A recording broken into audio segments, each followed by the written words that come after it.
Hello नमस्कार दोस्तों। आज मैं बीपीएससी का कुछ क्वेश्चन सॉल्व कराने वाला हूँ। बिहार पब्लिक सर्विस कमीशन का। तो ये सिविल इंजीनियरिंग का क्वेश्चन रहेगा, असिस्टेंट इंजीनियर का। सो इसमें क्या होता है, एक्चुअली ये 50 क्वेश्चंस देते हैं।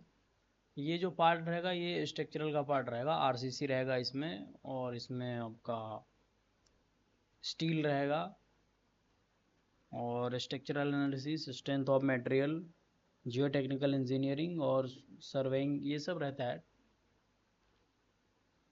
तो पहला क्वेश्चन क्या है, a single rolling load of 8 kilo newton. आपका लोड दिया है 8 kilo newton along a girder of 15, span कितना दिया है इसका, 15 metre. The maximum bending moment will be, एक मान लीजिए रोलिंग लोड यहाँ से चला तो मैक्सिमम कब होगा, जब ये मिड में आता है। जब ये मिड में आएगा तो मैक्सिमम होगा, और इसका फॉर्मूला क्या होता है, WL/4। WL/4, W कितना है मतलब PL/4। तो 8 × 15 डिवाइड बाई 4, 4×2 = 8, 15×2 = 30, मतलब डी ऑप्शन इसका करेक्ट होगा पहले का। दूसरा क्या है, विच ऑफ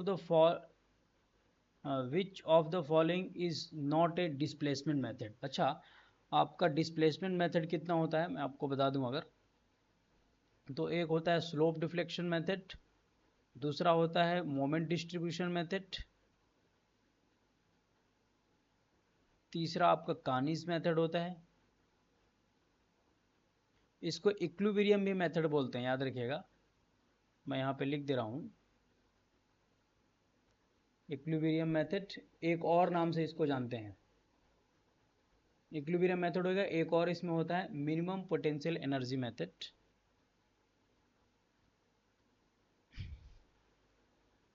बाकी और जो भी होता है वो किस में जाता है आपका,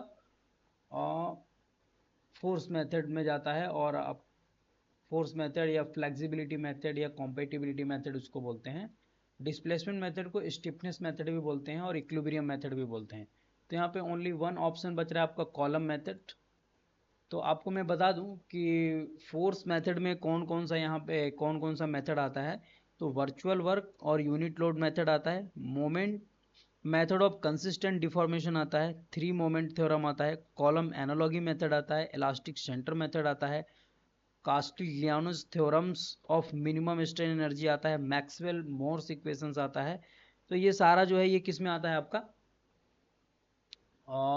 फोर्स मेथड में। मोमेंट डिस्ट्रीब्यूशन में इतना ही आता है। Select the correct statement. तो flexibility is a rectangular symmetric matrix. ठीक है, रेक्टेंगुलर तो नहीं होता है। रेक्टेंगुलर कहने का मतलब हुआ कि मान लीजिए 1 2 3 दिया है, 4 5 6, ये रेक्टेंगुलर हुआ। लेकिन जो ये क्या होता है, स्क्वायर मैट्रिक्स होता है। 1 2 3 4 मतलब 2:2, 2:2 का होता है। यहाँ पे अगर रो में देखूँ, रो कितना है, 2 है, कॉलम कितना है, 3 है। तो ऐसा नहीं, यहाँ पे स्क्वायर मैट्रिक्स होता है। फ्लेक्सिबिलिटी मैट्रिक्स और स्टिफनेस मैट्रिक्स दोनों ही होता है कैसा, स्क्वायर मैट्रिक्स होता है। तो यहाँ पे एक ट्रायंगुलर बोल रहा है और ये बोल रहा है एक रेक्टेंगुलर, तो ऐसा नहीं होगा, ऑप्शन डी करेक्ट होगा, याद रखिएगा। To generate the jth column of the flexibility matrix. अच्छा, फ्लेक्सिबिलिटी का डेफिनेशन क्या होता है, फ्लेक्सिबिलिटी को मैं अगर एफ से डिनोट करूं तो इसका फॉर्मूला ये होता है कि आपको भैया यूनिट डिस्प्लेसमेंट चाहिए, आपको डिस्प्लेसमेंट चाहिए ड्यू टू यूनिट फोर्स। यहाँ पे मैं फोर्स लिख को पी से डिनोट कर रहा हूँ। स्टिफनेस क्या होता है, अगर एस से मैं इसको डिनोट करूँ, के से हालांकि करते हैं, तो स्टिफनेस अगर मैं डिनोट करूँ तो क्या होता है आपका, यूनिट डिस्प्लेसमेंट के लिए कितना फोर्स चाहिए, ये होता है भाई साहब। अब आप देख लीजिए, ये जो मैं दोनों चीज़ आपको बताया, तो इससे आप आइडिया लगा सकते हैं कि क्वेश्चन आप कैसे करेंगे। थोड़ा सा आइडिया लगा सकते हैं आप यहाँ पे। तो क्वेश्चंस क्या बोल रहा है, क्वेश्चंस यहाँ पे आपका बोल रहा है कि to generate the jth column of flexibility matrix. तो फ्लेक्सिबिलिटी मैट्रिक्स में आपको क्या चाहिए, फोर्स चाहिए या डिस्प्लेसमेंट चाहिए, ये बताइए। फ्लेक्सिबिलिटी में तो आपको डिस्प्लेसमेंट चाहिए, स्टिफनेस में आपको फोर्स चाहिए होता है। देखिए ये फ्लेक्सिबिलिटी क्या है, फ्लेक्सिबिलिटी अगर यूनिट फोर्स लगाएं तो ये डिस्प्लेसमेंट के बराबर है, अगर P इज इक्वल टू 1 रख दें तो। स्टिफनेस क्या है, अगर मैं डेल्टा इज इक्वल टू और डिस्प्लेसमेंट इज इक्वल टू 1 रखूं तो ये किसके बराबर है, फोर्स के बराबर। तो आपको स्टिफनेस फ्लेक्सिबिलिटी मैट्रिक्स में जो भी कॉलम आपको बनाना है उसमें क्या चाहिए, डिस्प्लेसमेंट चाहिए आपको। तो ऐसा कुछ ऑप्शन है क्या, a unit force is applied at coordinate J and the force are and the forces are calculated at all the, नहीं, फोर्स अप्लाई करके फोर्स नहीं करते हैं, फोर्स अप्लाई करके क्या डिस्प्लेसमेंट करेंगे, कुछ ऐसा ऑप्शन हो तो करेक्ट करेंगे। Unit force is applied at the coordinate J and the displacement are calculated at all coordinates, yes B option will be correct for that. Next question इस पे क्या है, देखिए ये सर्वेइंग से डाल दिया। True meridians are generally preferred to magnetic meridians because these remains constant if a pin jointed plane frame, यहां पे क्या है, पिन ज्वाइंटेड प्लेन फ्रेम है, पिन ज्वाइंटेड प्लेन फ्रेम, ठीक है। तो पिन ज्वाइंटेड मतलब प्लेन फ्रेम है, तो यहां पे जो भी मेंबर्स होंगे इसमें, ओके आगे देखते हैं। Pin jointed plane frame where M is the number of members, R is the reaction component and J is the number of points,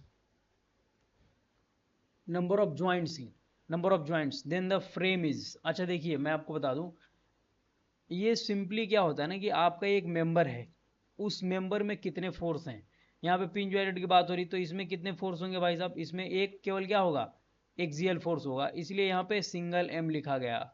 अगर 2 फोर्स होता ना तो यहाँ पे मतलब x डायरेक्शन में y डायरेक्शन में होता तो क्या हो जाता, यहाँ पे 2M लिखा जाता। तो एक अननोन कितना है, जितने भी मेंबर हैं उसमें अननोन है, और आर मतलब रिएक्शन, मतलब आपका जो अननोन है भाई साहब वो ज़्यादा है किससे, ज्वाइंट पे क्या मिलता है हमको, इक्विलिब्रियम इक्वेशन मिलता है। तो इक्विलिब्रियम इक्वेशन से आपका अननोन ज़्यादा है, तो इसका मतलब क्या हुआ, ये इनडिटर्मिनेंट तो हो ही गया। अब रिएक्शन ज़्यादा है तो इसका मतलब क्या है, आपका सपोर्ट करने वाला चीज़ ज़्यादा है, इसका मतलब वो स्टेबल होगा चीज़। तो stable and statically indeterminate. Indeterminate कैसे पता चला आपको, कि भाई यहाँ पे ये तो ये अननोन है, ये क्या है अननोन। अगर ये मैं ऐसे लिख दूं ना M प्लस आर, मतलब ये अननोन है, अननोन, क्योंकि आपको मेंबर में भी कैलकुलेट करना होगा फोर्स वगैरह, और रिएक्शन पे भी आपको निकालना होता है फोर्स, और वो किसके थ्रू निकलता है, इक्विलिब्रियम इक्वेशन की वजह से। इक्विलिब्रियम इक्वेशन क्या है, 2J, जो हर एक ज्वाइंट पे मिलेगा, ज्वाइंट पे कितना, 2 इक्विलिब्रियम इक्वेशन होता है, वो तो अलग बात है, यहाँ पे जस्ट ऐसे दिया है। तो इक्विलिब्रियम इक्वेशन 2J मतलब इससे ज़्यादा है, तो भाई साहब इससे जब ज़्यादा है आपका अननोन तो ये इनडिटर्मिनेट तो हो ही गया, मतलब कैलकुलेट करना मुश्किल है, इजी वे में नहीं होगा। और स्टेबल है क्योंकि डेफिनेटली रिएक्शन ज़्यादा होगा, फोर्स ज़्यादा किसी चीज़ को रोक के रखेगा ज़्यादा। आपके अगर मान लीजिए कोई बिल्डिंग वगैरह है, बिल्डिंग में ज़्यादा पिलर खड़ा कर दिया तो क्या होगा, स्टेबल रहेगा ज़्यादा। इसीलिए तो राजाओं द्वारा बनाया गया बड़ा बड़ा बिल्डिंग सब कैसे खड़ा रहता है, उसमें 1000 पिलर लगा के रखे हैं छोटा सा बिल्डिंग में, तो वही बात है, इसीलिए वो सब ऐसे होता है। आगे देखते हैं, while using the 3 moment equation, क्या यूज कर रहे हैं, 3 मोमेंट इक्वेशन यूज कर रहे हैं, ठीक है। 3 moment equation, a fix end of A continuous beam is replaced by A additional span of zero length. किससे, जीरो लेंथ से करते हैं, ये तो डायरेक्ट क्वेश्चन है। यहाँ पे देखिए ये भी वेरी इजी क्वेश्चन है। The characteristics strength of concrete is defined as the compressive strength below which not more than 5%, below which not more than 5%.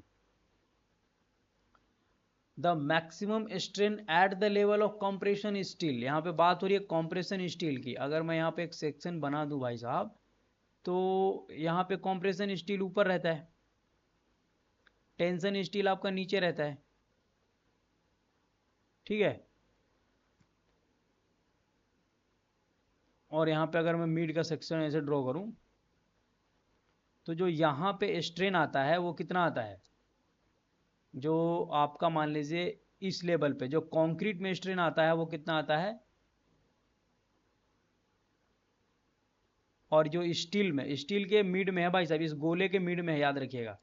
तो यहाँ पे स्टील में कितना आएगा, EST में आपको पता है 0.87 F divide by ES plus 0.002। इसमें कितना आता है, ऑपर में 0.0035 आता है,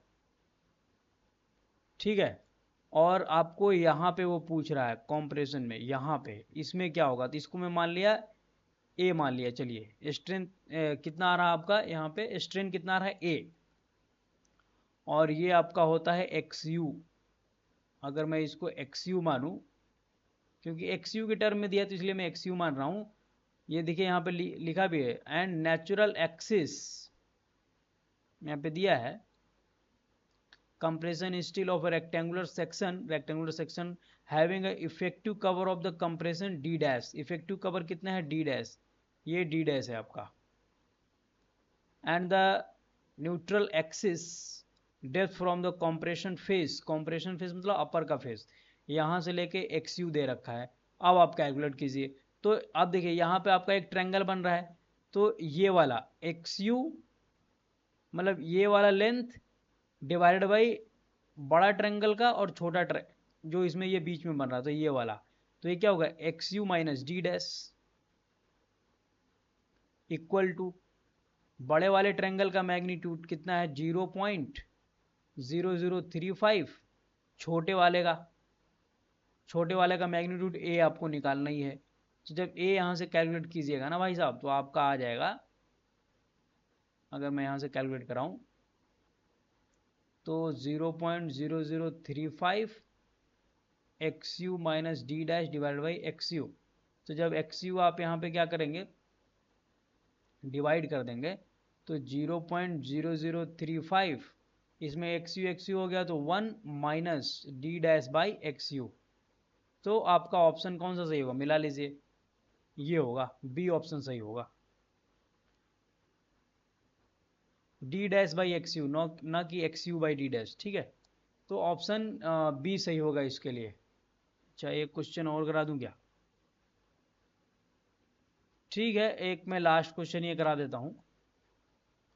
If the permissible stress in a steel in tension is 140 Newton per mm square, then the depth of neutral axis from the singly reinforced rectangular balance section, ये तो आपका क्या है कि वर्किंग स्ट्रेस मेथड से ये सॉल्व होगा, तो इसका 0.4D आता है।